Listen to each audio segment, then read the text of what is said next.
શ્રી પ્રમુખ એજ્યુકેશનમાં તમારું સ્વાગત છે। આજે ધોરણ 6 પ્રેક્ટિસ વર્ક પ્રકરણ 2 રેખાઓની ખૂણાઓ તેનો પ્રશ્ન 5 ટૂંકમાં જવાબ આપો તેનો 5 નંબર।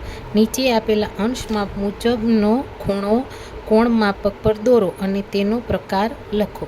તો અહીંયા પહેલામાં જો આપણે ઉદાહરણમાં કીધું છે 30, તો અહીંયાથી ચાલુ થાય 10, 20, 30, તો અહીંયા 30 આવ્યા। તો એ કેવો છે? તો કે લઘુકોણ। તો અહીંયા આપણે 45 કીધું છે, તો અહીંયા કે 10, 20, 30 અને 40, અને તો પછી આ બંનેની વચ્ચે આપણે કોણ માપક હોય તો આપણે એવી રીતના અહીંયાથી આમ કરીએ એટલે અહીંયા આપણે 45નો, તો એ કેવો થયો? તો કે કાટકોણથી નાનો હોય તો કેવો થાય? તો કે લઘુકોણ। અહીંયા 90નો કીધો, 90નો તો આપણે ખબર છે, 90 એટલે કે તો કે સીધા જ, બરાબર? તો એ કેવો થાય? કાટકોણ। હવે 120, તો આ 90 પછી કેટલા આવે? 100, પછી 110 અને 120, તો આ અહીંયા આપણે આવશે તો 90 ઉપરનો તો કે ગુરુકોણ, 90 નીચે તો કે લઘુકોણ ને 90નો તો કે કાટકોણ। હવે તેવી જ રીતના અહીંયા 65, તો 10, 20, 30, 40, 50, 60, તો આ બંનેની વચ્ચે આવશે, બરોબર છે? તો એ કેવો થયો? તો કે લઘુકોણ।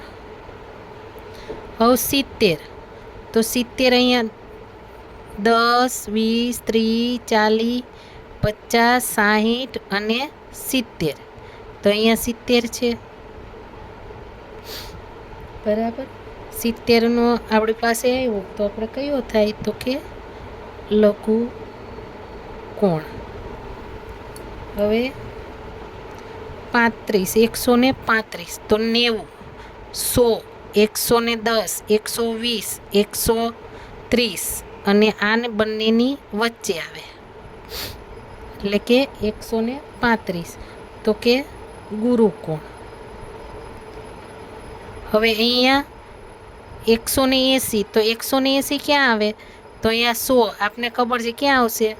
તો કે 100 પછી આ 100, 110, 20, 30, 40, 50, 60, 70 અને 80, તો કેવો આવ્યો?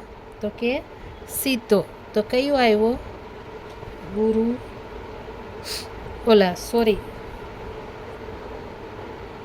180નો છે તો કેવો આવશે? તો કે સરળ કોણ, બરાબર? આવી રીતના આપણે કરવાનું હતું।